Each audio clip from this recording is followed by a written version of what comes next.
seek to clarify the record and confront the dangers posed by deliberate misrepresentation. Mr. President, being one of the neophyte senators in this august chamber, I brought not only my passion to serve our countrymen, but also my hard-earned integrity as a public servant. I know for a fact that government officials should not be onion-skinned. At tunay naman pong isinabuhay ko ng maging matibay ang loob ko. Dahil sa ilang dekada ko nang nasa serbisyo, talaga naman pong samut-saring batikos at pangungutya na rin ang aking natanggap. Oy, may umiiyak po ha. May umiiyak po. Mukhang sinisiraan na po si Lacson ngayon. Para pag nasiraan si Lacson, makakuha na naman po ang Blue Ribbon. Aray ko. Mr. President, criticisms per se are understandable, but intentional distortion of statements is clearly unacceptable. Nako. On 4 February 2026, the Commission on Appointments held a hearing for the confirmation of the ad interim appointments of the members of the Armed Forces of the Philippines. Hindi niya kaya talaga si umiiyak po talaga kay Lacson. Umiiyak po talaga. Hindi niya kaya, hindi pa rin siya makamove on sa kay IG na sinasabi niya. Aray ko. During the said confirmation hearing, I underscored that the Philippine Exclusive Economic Zone, EEZ, and the West Philippine Sea, WPS, are legally distinct from each other, emphasizing that the 2016 arbitral award clarified only the country's EEZ and continental self-entitlements and did not rule on the issue of WPS. I further explained that certain Philippine-occupied features in the KIG lie beyond the EEZ. And because their enclave territorial seas are included in the West Philippine Sea as defined by RA 12064, their inclusion in the plotting of the WPS map could be an insurmountable task. Within this context, I gave a hypothetical way out about giving up the KIG, which was only meant to illustrate the legal obstacles and physical difficulty of delineating the West Philippine Sea that will encompass waters of the KIG in the high seas. Sinungaling ka agad, no? Ang lakas mo kasi sinungaling Marco Bete. Nasa Congress ka palang sinasabi mo na walang West Philippine Sea. Aray ko. Sinungaling no?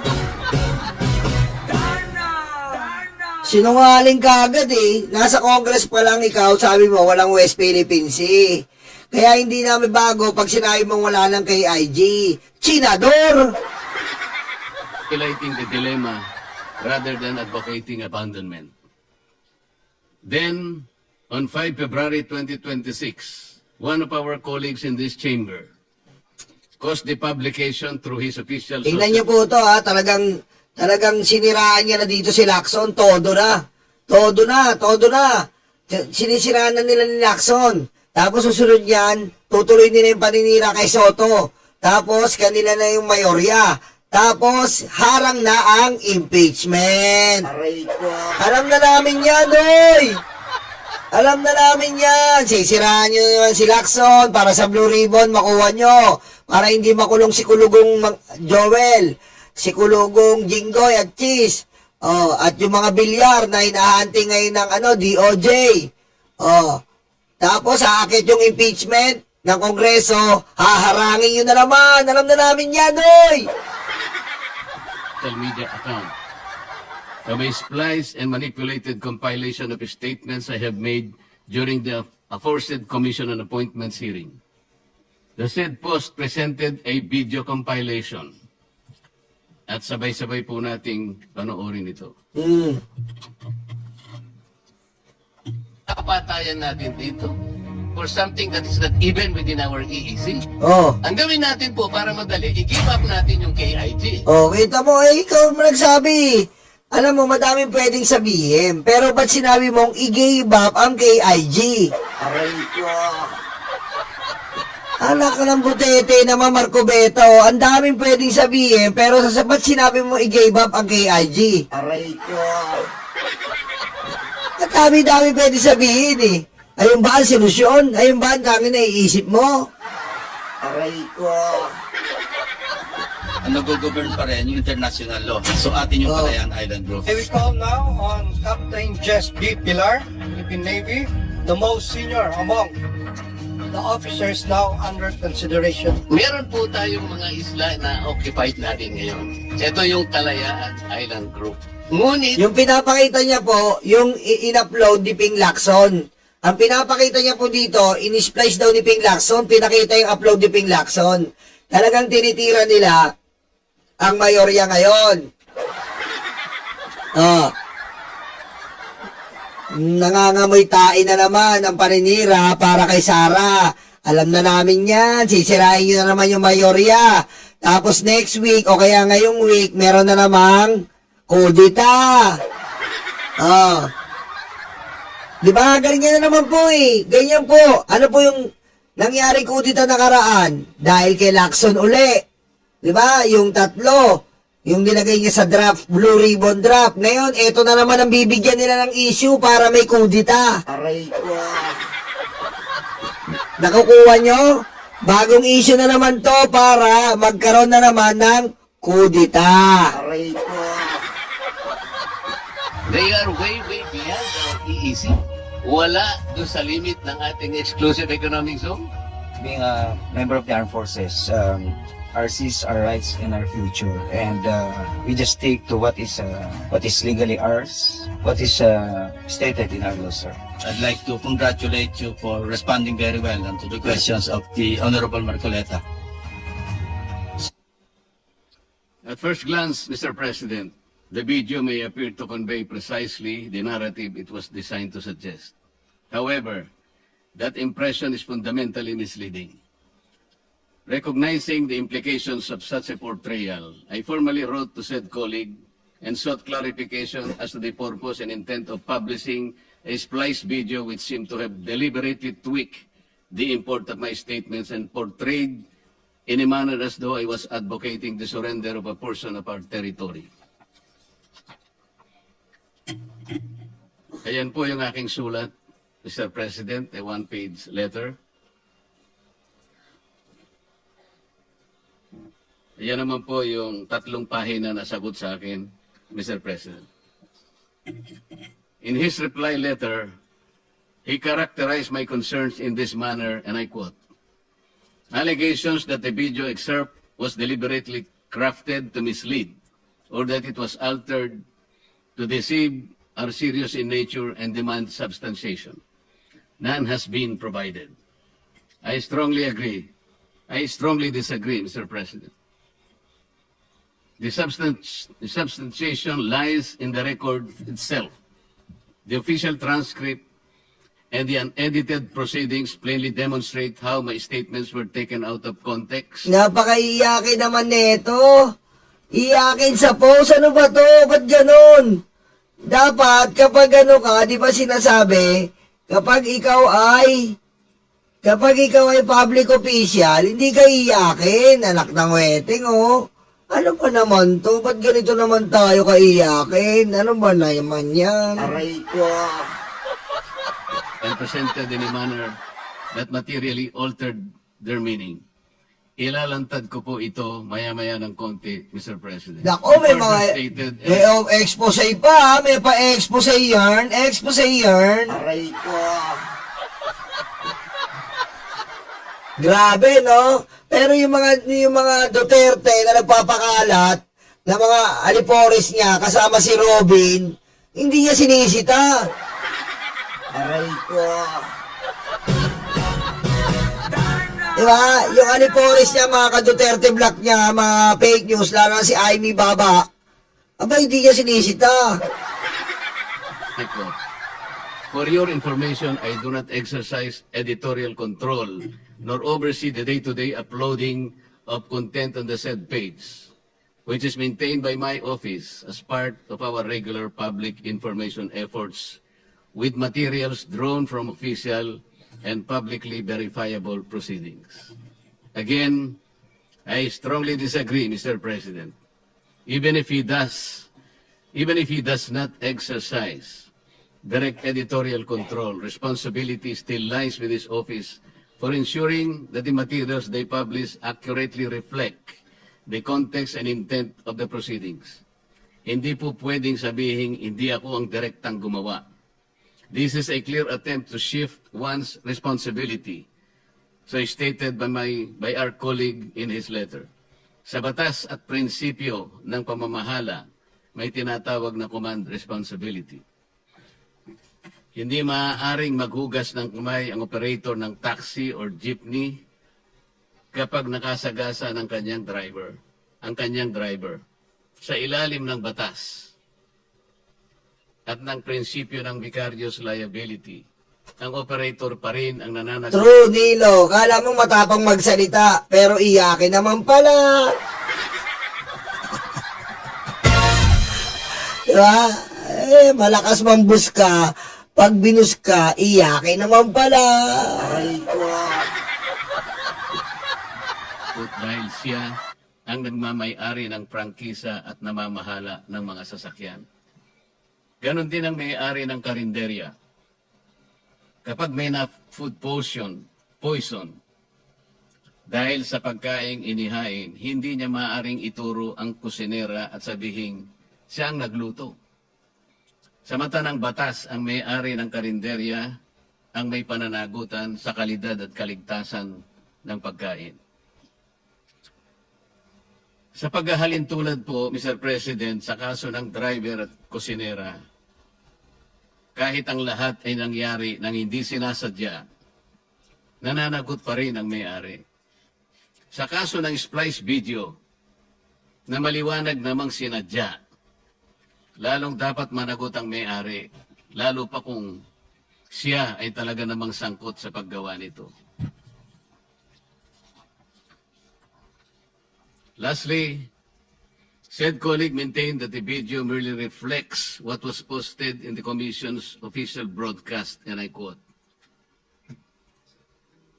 "Be that as it may, an objective viewing of the subject video would show that it is merely an excerpt from the official live broadcast of the Commission on Appointments hearing." Again, I strongly disagree, Mr. President. The truth is, it is a corrupted excerpt taken from the official live broadcast of the Commission on Appointments, presented in a way that selectively edited or rearranged my words for the purpose of distorting the meaning and misleading the people. Nako, iyakin naman. Mr. President, these explanations do not address the central issue. The Ito daw yung iniiyak niya. Ito. Pakinggan niya. Ito yan. Kinumpara pa. dito, or something that is not speak for itself. Ito. Ito daw yung kay Lacson. Pinili niya yung video ni Lacson. Tayan natin dito, or something that is not even within our EEZ. Ang gawin natin po para madali, i-give up natin yung KIG. Hindi kanya. Ano ba talaga ipagpapatayan natin dito? Oh. We will offer our lives, including the lives of our children, and to die for it. For something that is not even within our EEZ. Oh, sinasabi mo sinasabi mo rin wala sa ating EEZ. Ganon din yun. Pinutol o hindi, ganon din yung ibig mo sabihin. Senador ka pa rin. Aray ko. Diba? Pinutol o hindi, senador ka pa rin. O, diretso. Ang gawin natin po para madali, i-give up natin yung KIG. Oh, Then, ayun pa rin eh. Ano masama doon? Pareho lang. Senador ka pa rin. iko-coordinate na natin lahat. Oh, But until and unless nandun yung KIG, oh. wala nga po nasa labas po ng ating exclusive economic zone. Paano po malalagay sa entire West Philippine Sea? Mr. Chair, kaya po yun ang dahilan. Hindi po tayo makagawa ng mapa para sana ma-submit na natin. Oh, ganun pa rin yun. Senador ka pa rin. Dumidila ka pa rin sa betlog ng China. Wala pa rin pinagbago sa video. Aray ko. Ganun pa rin. Dila betlog ka pa rin kay Xi Jinping.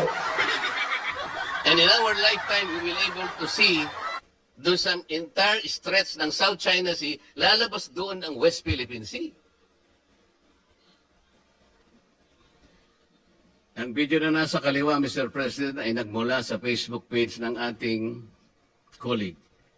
Yung nasa kanan po ay ang original na video. Mapapansin po ninyo, ang pinagkunan po niya, pinagsama-samang salita upang mabuo ang isang pangungusap. Kahit nga putulin mo, kahit hindi mo putulin, senador ka pa rin. O, ito pa, may bago sa chip fake daw, meron daw. O, ito na naman. Nag-govern pa rin yung international law. So atin yung Kalayaan Island Group. O, Nag-govern pa rin yung international law, di ba? This was made formal by the arbitral ruling. ano yun? So atin yung Kalayaan Island Group. Ano ba yung pinutol niya lang? Kasi nga, hindi pwedeng i-upload sa shorts. Ang bobo mo, Marco Beta. Pinutol ni Lacson para malinaw.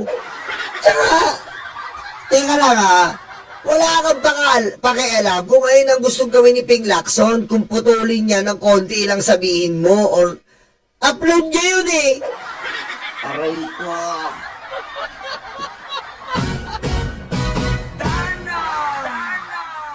Di ba?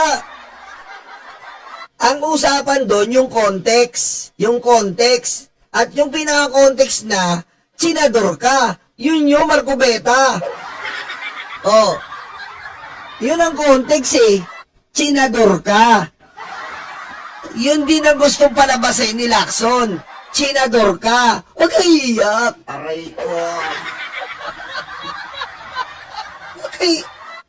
Huwag kang iiyak, ha? Huwag kang iiyak. Ganun talaga eh.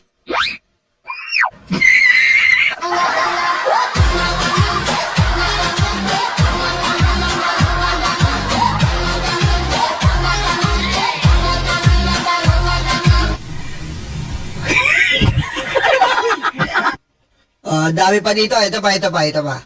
In our future, and we just stick to what is legally ours, what is stated in our law, sir.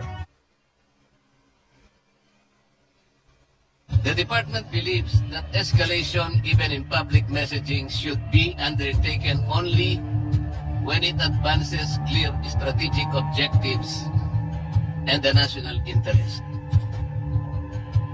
Ano pong strategic objective o national interest ang na-achieve natin sa ginawa ni Commodore Tariela na magpakita ng ganong mga statements at mga caricatures sa uncompromising at Kita mo? Ayan na yung sinasabi niyang original video, pero senador pa rin siya. Ayan na, sabi niya yung kay Lacson chip fake, yung kanya original. Yung original video mo, sinasabi dyan, na kinakampihan mo pa rin yung China. Ganun pa rin, senador ka pa rin. Aray ko. Kasi yan, paglalarawan sa kanilang head of state. What did we gain strategically in terms of national interest? Meron po ba? Your Honor, I cannot answer on that. Hindi, sa panukat mo lang. Sir, being a member of the armed forces, we are Ang tagal na itong video na to, hindi pa rin siya makamove on, no? term being Must be plan. Ito pa, isa pa. Na-occupied natin ngayon. Ito yung Kalayaan Island Group. Alam na po ninyo yon. Meron tayong 4 na features in the Kalayaan Island Group. Ito po yung Pagasa, yung Parola, yung Kota, at yung Lankiam. Captain, alam po ninyo yan. Incidentally, Mr. Chairman, itong 4 na features na occupied ng ating bansa, They are way, way beyond our EEC. Oh, yun pa rin eh. Wala po sila sakop ng EEC. Oh, Alam po ba ninyo yun, Oo. Captain?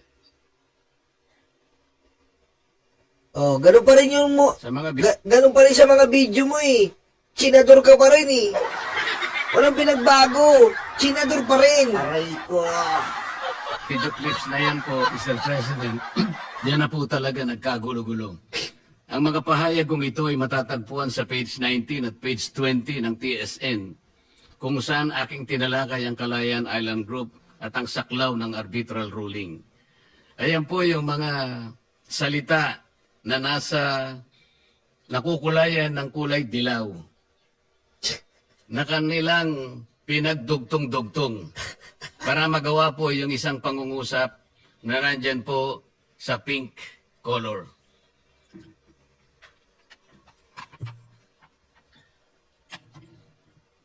Ayan po, yung page 19, line 58. Nandyan na naman po yung tatlong nakakulay na mga pahayag ko at pagkatapos pinagdugtong-dugtong uli para makakuha ng isang salita Umiiyak talaga. na nakukulayan sa kulay rosas. Makikita natin kung paano po nila pinaghalo-halo ang mga pahayag, Mr. President. Some words taken from page 22 of the TSN, the others were from page 28 at another from page 19. Hindi lamang po yan, iba-iba rin ang pagkakasunod-sunod ng pahayag kong ito sa page 19 ng TSN. Merong nasa line 25, biglang pumunta sa line 21, tumalon sa lines 7 to 8 at nasa page 20 at muling bumalik sa lines 5 to 8 ng page 19. Incidentally, Mr. Chairman, itong apat na features na occupied ng ating bansa, they are way, way beyond our EEC. Wala po sila sakop ng EEC.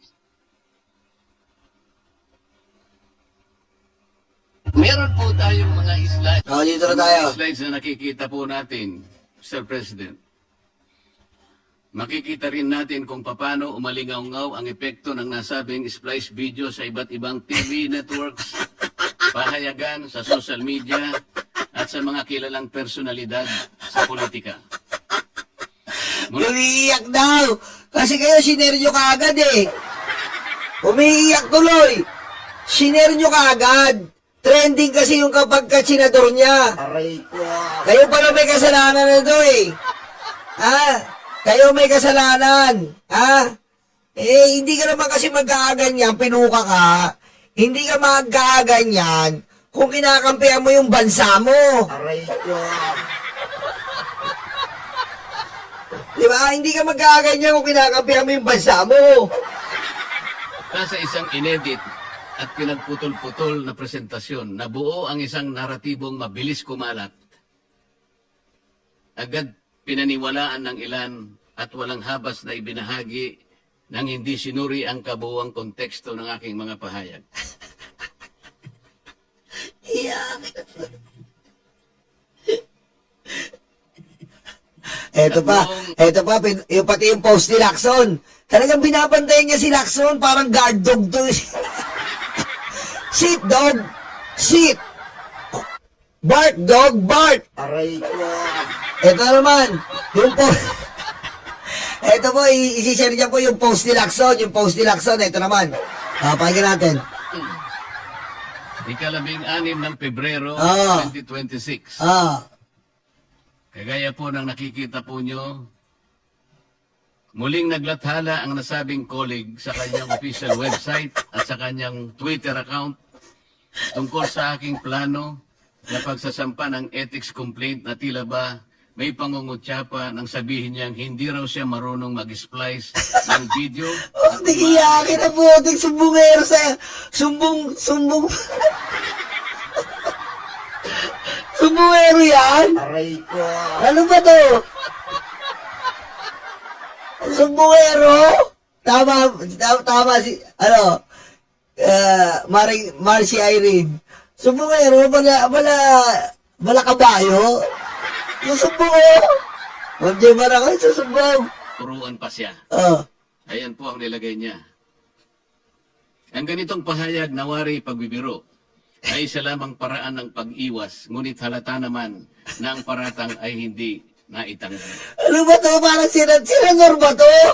Buti mo ginawang sumbungan yung, ano yun, si Tulfo? Ay, magpatulfo! Magpatulfo ka! Ay, kasi Rapi Tulfo! Ay, no, Rapi, nawawaya ako nila, nawawaya ako! Aray ko.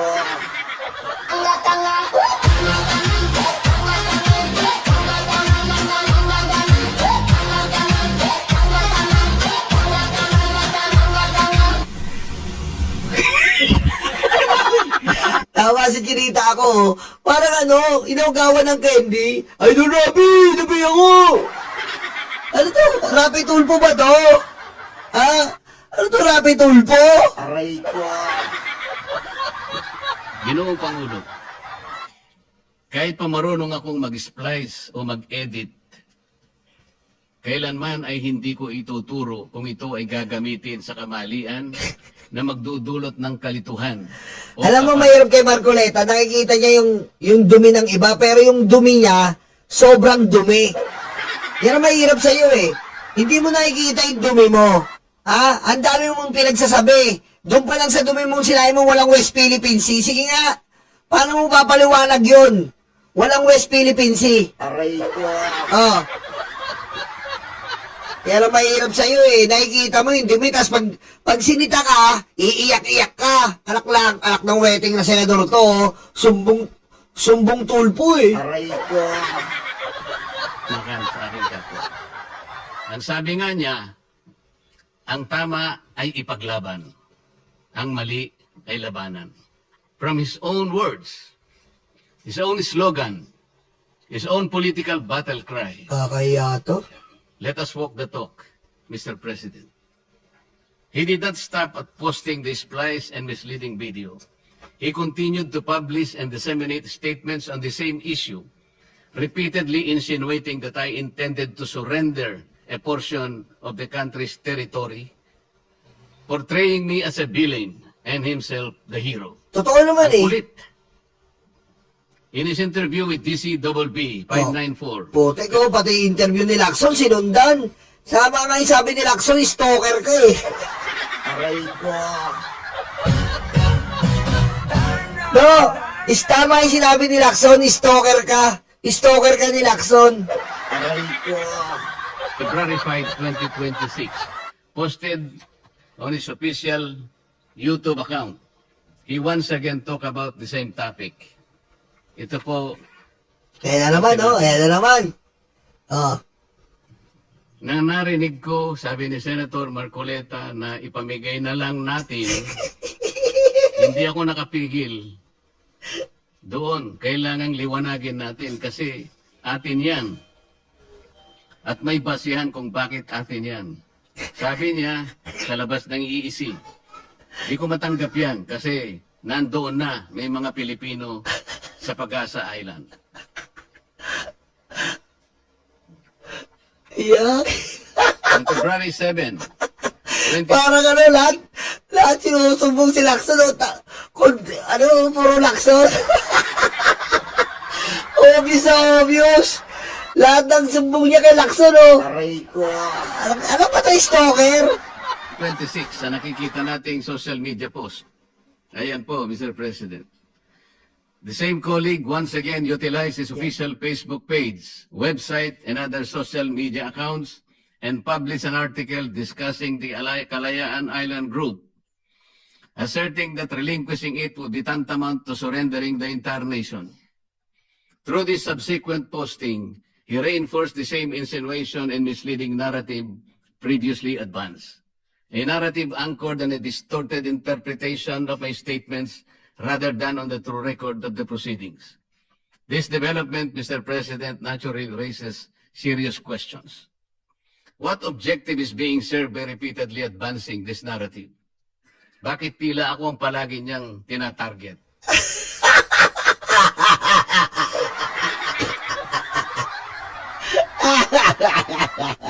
Baligtad pa ngayon. Si Lacson pa ang laging Aray ko. Ikaw ikaw nga nagtatarget kay Lacson. Doon pa lang sa Blue Ribbon, na inagaw sa'yo, naagaw sa'yo, iyak ka ng iyak. Oh, ang dami mong gustong gawin sa Blue Ribbon, gusto mo, ang dami mong gustong gawin. Oh, syempre hindi na mapayagan ni Lacson yun, puro kalokohan gusto mo eh. Aray ko.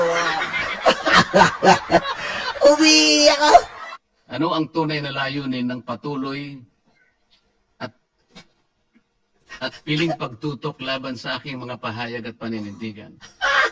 Ano bang dahilan kinakailangan niyang baluktutin ang aking mga pahayag at ipilit ang isang salaysay na malinaw na taliwas sa aking tunay na paninindigan?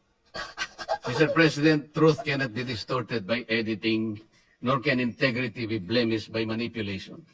Every issue needing public discourse should start and end in floor debates in this chamber, not in the cover and comfort of partisan media. When statements are deliberately stripped of context and repackaged to mislead the public, the injury is not merely personal, it is institutional. It corrodes trust, distorts Alam niyo, democracy. sa tutusin lang po, dapat din niya tinatalakay yan. Dahil wala pong personal gain yan. Wala pong public gain.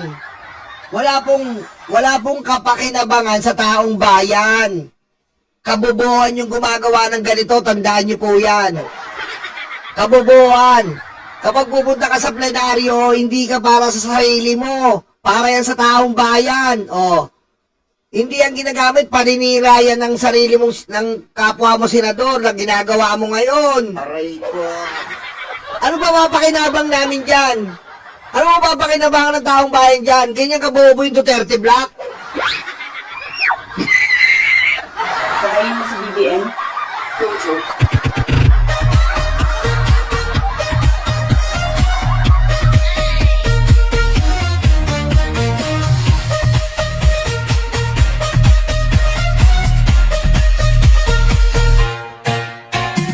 Yung ganyan issue, ireklamo mo sa ethics. Pupunta ka pa ng plenaryo para saan? Magreklamo ka na sa ethics. Oo.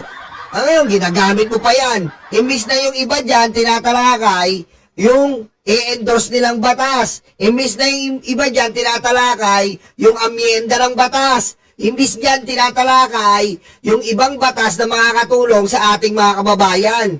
Hindi. Ginamit ni Marco Beta yung plenaryo para sirain si Lacson. Eh, siya naman sumira sa sarili niya. Aray ko. Oh, anong nga ano mo dyan? Anong pakinabang namin dyan? Kung hindi mo sinabi, wala namang kakalat na balita eh. Oh.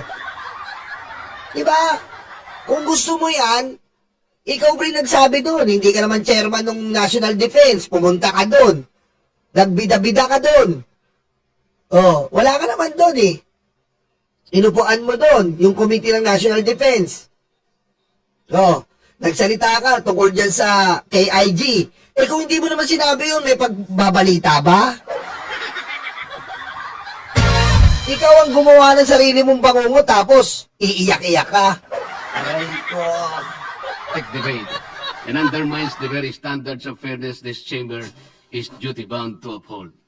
I therefore place on record this demand for clarification, firm in the conviction that reasoned discussion must prevail over misrepresentation. Para sa kalaman ng lahat, falsification of a video recording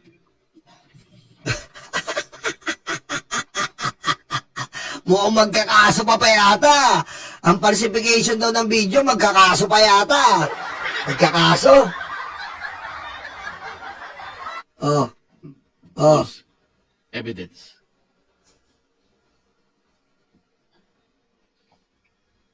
Oh. Oy, Po, Mr. President, Oy, puti, kakasuhan ng cybercrime. Aray ko. Kakasuhan pa si Lacson. Oy, Lacson, kakasuhan ka daw ng cybercrime. Aray ko. Puti, napaka-ano naman na ito. Napaka-iyakin naman, ano ba yan? these are not trivial matters. Legal repercussions can arise. or when public platforms such as Facebook and YouTube are used to amplify misrepresentations, the consequences extend beyond individual reputations and risk misleading the very people we are sworn to serve.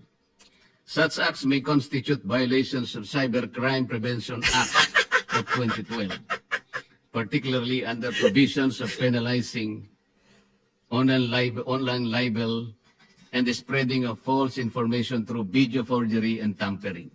Magkakaso. Lest we forget, the sacred wordings of the PMA Honor Code and Honor System, so ingrained in the hearts of every cadet, are cast in stone. Magkakaso pa. Magkakaso pa, puti ko. O, tingnan natin ito. Alumni homecoming where he was guest speaker, he declared, and I quote, Stalker talaga, pati yung sinabi ni Lacson, iko-quote pa.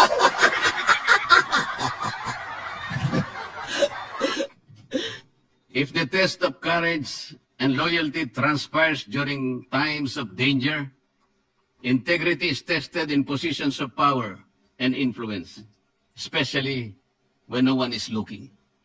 If it were so, Mr. President, then this is a powerful reminder that those who hold positions of authority must exercise them with fairness and fidelity. Yes, fidelity to the truth. Precisely because we possess influence, we bear a greater responsibility to ensure that we present to the public, what we present to the public is complete, accurate, and not deliberately framed to mislead. Integrity, after all, Mr. President, is not proven by rhetoric, but by conduct. Ginoong Pangulo, ang katotohanan ay hindi maaring tabunan ng ingay. Tama! Hindi pwede! Yung ginagawa mo, tinabunan mo ng kasinungalingan sa West Philippine Sea. Oh, sino ba? Yung ginawa mo, tinabunan mo yung ingay sa West Philippine Sea. Aray ko. At ang paninindigan ay hindi maaring yurakan ng panlilinlang. Uulitin ko po, hindi po ako kailanman nagsulong ng pagsuko ng ating teritoryo. Ako ay naninindigan para sa malinaw, tapat at responsableng pagtalakay ng batas at ng ating pambansang interes. Pero walang West Philippine Sea. Ha? Pero walang West Philippine Sea. Bato-bato lang yon. Aray ko. Yan tayo eh. Ayan tayo eh. Paano nagalit sa'yo buong Pilipinas? DDS lang natuwa sa'yo. Oh. Kala nyo kasi, kala nyo kabuuan ng Pilipinas kayo eh. Oh, galit sa'yo yung buong Pilipinas, no? Aray ko. Oh. Aklang mo, ka pag naagawan ka ng lollipop, iiyak-iyak ka. Aray ko. Sa harap ng baluktot na salaysay, ako ay nananatiling matatag sapagkat sa huli, ang katotohanan ay mananaig at ang taong bayan ay may karapatang malaman ng buong katotohanan. Pero mo katotohanan na nga sa atin yung West Philippine Sea. Ayaw mo pa tanggapin yung arbitral ruling? Putik. Atin na yung West Philippine Sea. Ayaw mo pa rin? Aray ko. Diba? Yun ang masaklap. Atin na nga yung West Philippine Sea. Arbitral ruling eh. Pero mo sasabihin mo walang West Philippine Sea? Walang dagdag, walang bawas, walang panlilinlang. Maraming salamat po, Mr. President. Yes, Senator Amy Marcos. Oh, may kasama, may baba. Oh, ano to? Thank you very much, Mr. President. It's simply by way of manifestation as a member of the Committee on Appointments. I was present during the hearing. Uy, kampiyon! Titistigo yung baba! Aray ko. Titistigo yung baba, tingnan mo yung tsura, o daig pa yung mangkukulam na nakulam.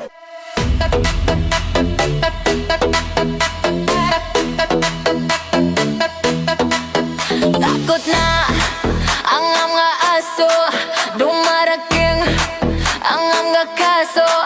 Sila ay sinusundo na, dadalhin sa tatay nila. Aray waranto, takbo na bato,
de, utak luga, de, stanga-tanga, de, utak luga, de, stanga-tanga, de, utak luga, de, stanga-tanga. De, stanga-tanga. De, stanga-tanga.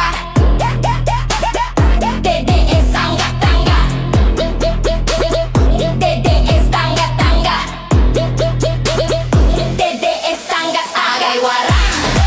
Takbo na bato, takbo na bato, takbo na bato. Aray warang. Bakit na bongo, bakit na bongo, bakit na bongo. Aray warang. Takbo na bato, takbo na bato, takbo na bato. Aray warang. Bakit na bongo, bakit na bongo, bakit na bongo. Kuduro yung betlog, tatay yung karton. Kuduro yung betlog, tatay yung karton. Kuduro yung betlog, tatay yung karton. Kuduro yung betlog, tatay yung karton.